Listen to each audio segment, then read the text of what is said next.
delay, by the way, for it to actually come out, but it's finally out. Welcome to Tomb Kings, and, well, I'm so glad it's finally here, because, honestly, I've been waiting for this for ages. Anyway, so, I've gone through all of them, and I've decided to go for the hardest one of them all. Now, the reason I've done this, I don't know, I just feel like it would be more fun to go for a more hard challenge. And here we're going to be basically doing pretty much Exiles of Nag. Basically. Grand Hierophant Keytap. Now, if you don't know, you get diplomatic relations minus 40 with the Dark Elves, which is really not good. So yeah. Let's get right into this. I'm in the mood for the Tomb Kings at long last.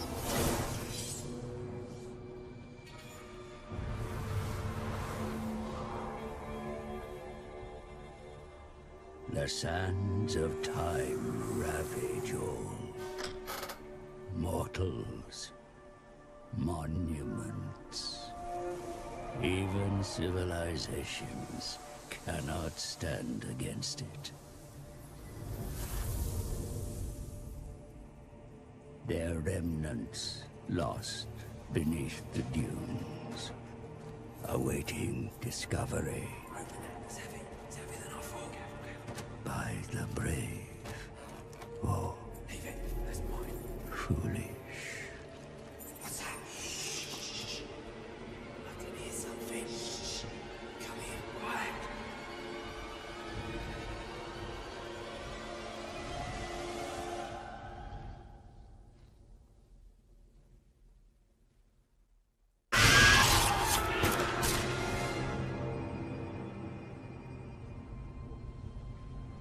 Like time itself, the living are not welcome in Nehekara. For this is the land of the dead, ruled by the Tomb Kings, where only the expired may serve. The mortuary cult were the first to deny death's embrace, if not the ravages of time. Lich Lord Kartep seeks to return the cult to Cetra's grace.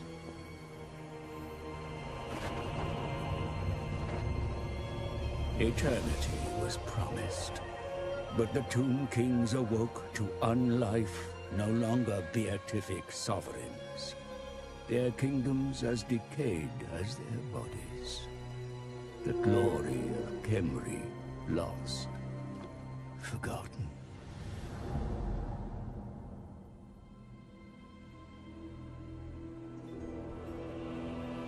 A comet, an omen. The Black Pyramid stirs, but does not wake. A vessel of untold power, awaiting a new master. But it remains sealed. The Lich Priests are tasked with finding access.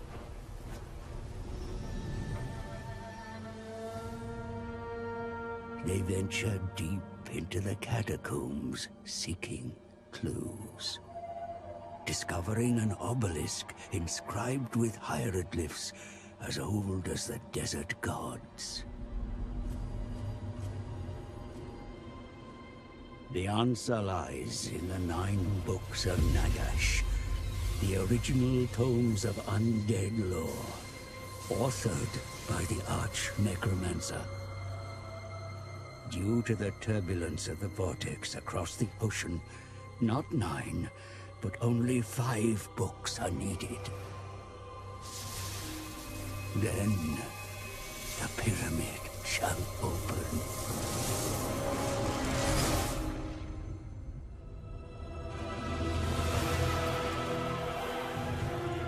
Time has seen the books lost, scattered. Other Tomb Kings will seek them, for all desire the Black Pyramid. Begin the search. Raise your warriors. The legions of Khemri march to war.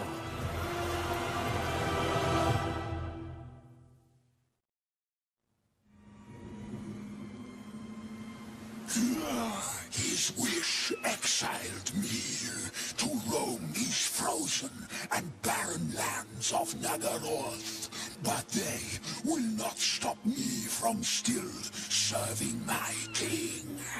I have failed him once in the search for unlife, but I shall not fail again. I yearn to journey back to Henry, past the bestial hordes that war with us, and across the cold mountains, harboring a dark, chaotic magic, as unsubtle as it is destructive. If I am to return to Naggroth, I must find safe passage. The coast is guarded by high elves, and the great ocean filled with peril. Yet these lands of the dark elves and the jungles of Lustria may yet still provide what the mortuary cult seeks. The path to the day of awakening. The answers are hidden in the Black Pyramid. But to gain entry, I must seek out the books of Nagash. These tomes of our arch-enemy are the key to our ultimate purpose and King Cetera's grave. Alright, so, how they play. Within the Black Pyramid, a great power lies, dormant, waiting to be unlocked by the bearer of the 9 Books of Nagash. Collect the Books of Nagash and win the Battle of the Black Pyramid. To achieve this campaign's victory conditions, 2 kings' factions can recruit units into their armies without the need to pay for their recruitment or keep. What? Instead, each unit has a limit of initial recruitment capacity, which can be increased by constructing additional buildings. 2 kings' factions must delve into their past secrets to increase the number of armies or heroes they can field, or enlist the aid of mighty lords from ancient dynasties. Oh. 2 kings can spend their canopy jars with their multiple where leak priests combine them with trade, resources to craft magic items or awaken legions of legends, mighty warriors who can be recruited to the battle. Learn more about Tomb Kings here. Alright, okay. Mission issued. Collect any of the 9 Books of Nagash. The Black Pyramid stirs my liege, but the revealed secrets within 5 Books of Nagash must be found. Begin the search at once, but other powers also seek dominance over the Ark Necromancer Shrine. Learn more about Books of Nagash. 3,000 treasury. Alright, and 25 food. Okay. Mission issued. Capture and occupy the settlement. Oh, where's that?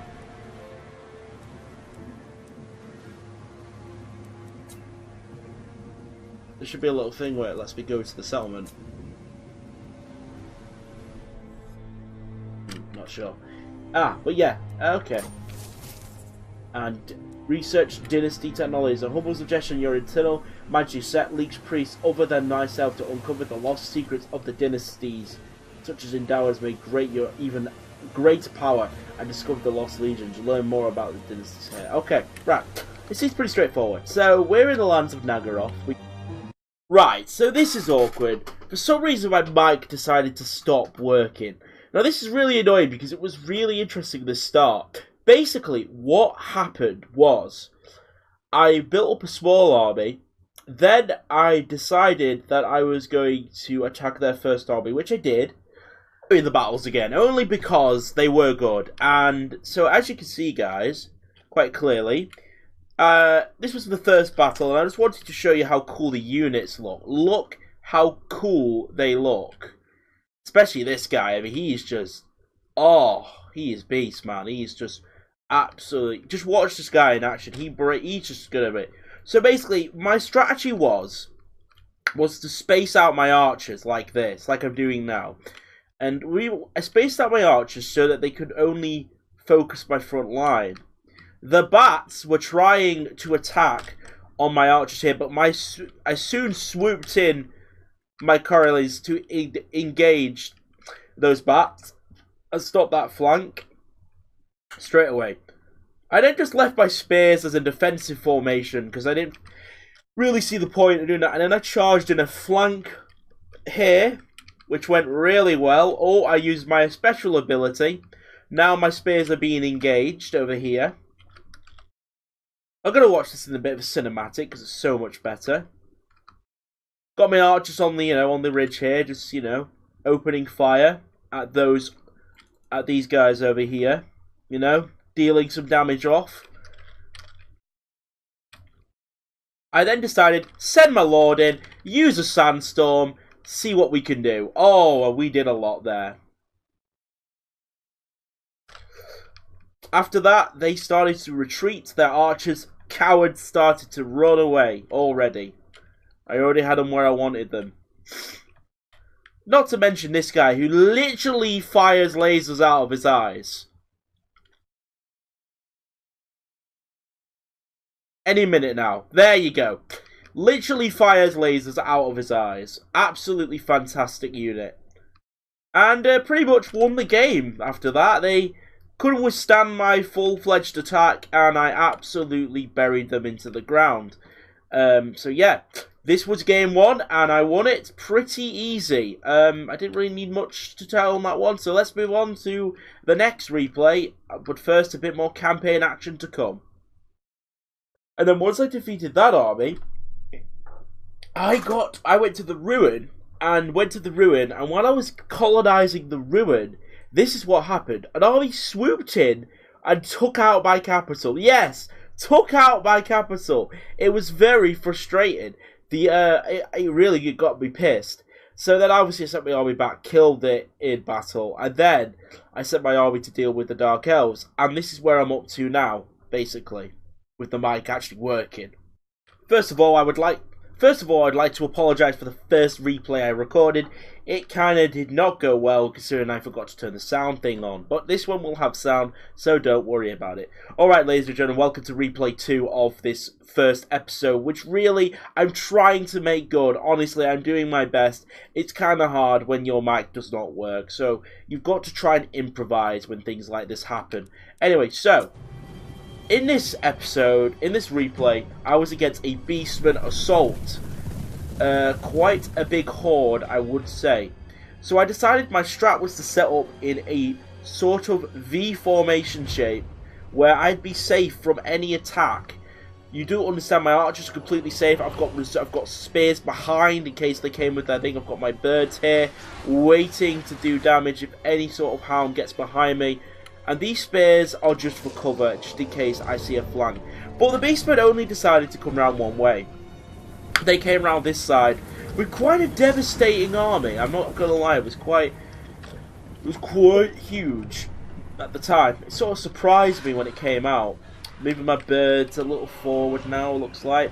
I noticed the hounds on the side here, thinking a little worried about them. They could really be causing some damage soon, but so I did a little scout with my birds to see where the enemy were, because obviously they're in the brush. I can't see them in real time, by the way.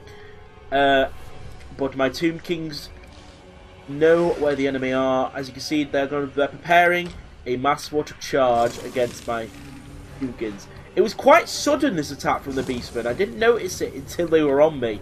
It was really fast. Here come the dogs now, charging in, swooping in. My men were ready for this attack. I had my sort of spears ready.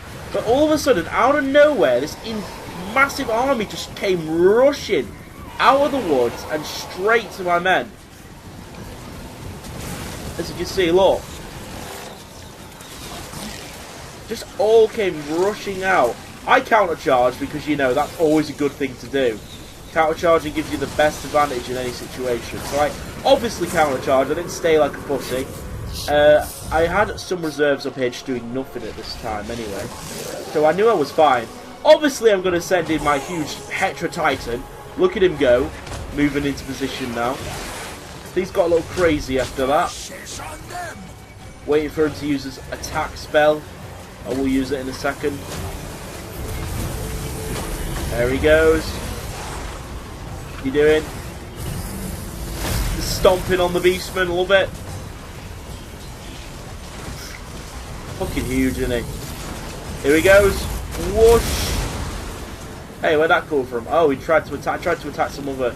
So, if I just give you a bird's eye view of everything going on, if you have a look at my wavering units, I had a couple of wavering units, but so did they. Their dog invasion failed, so now I'm basically pushing the beastmen back.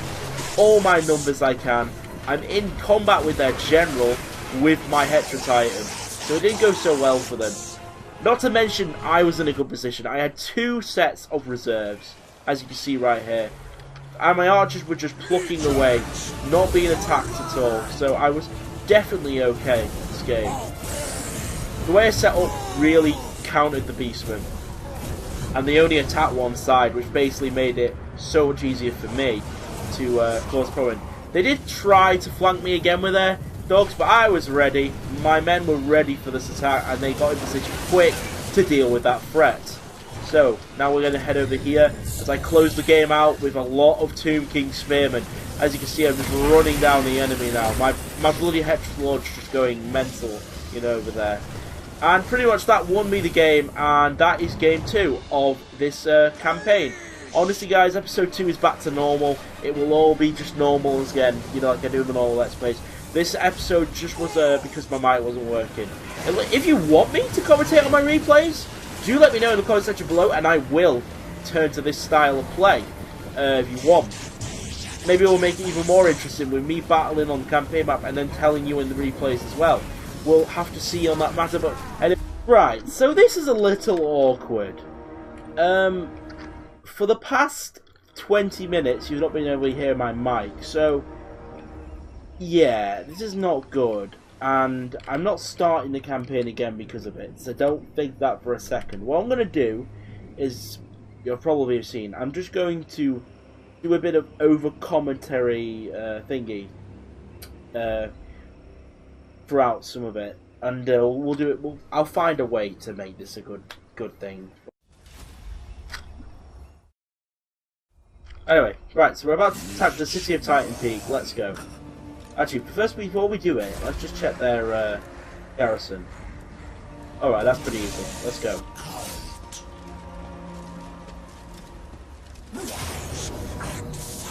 Ooh.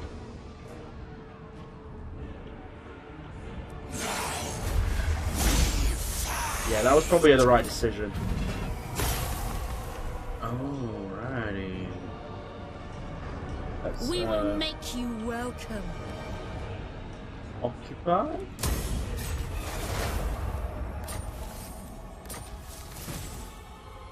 Wait, we got it.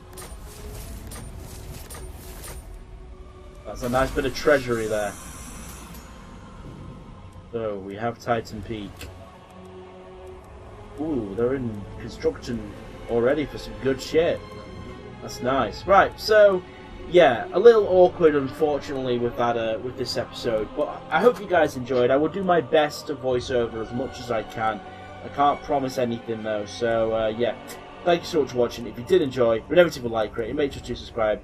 I'm going to get on with episode 2 straight away anyway, so it's not even going to be a problem. This episode 1 will be forgotten very quickly, so it doesn't really matter. I'm just going to get episode 2 started straight away, so thanks for watching, and ciao for now.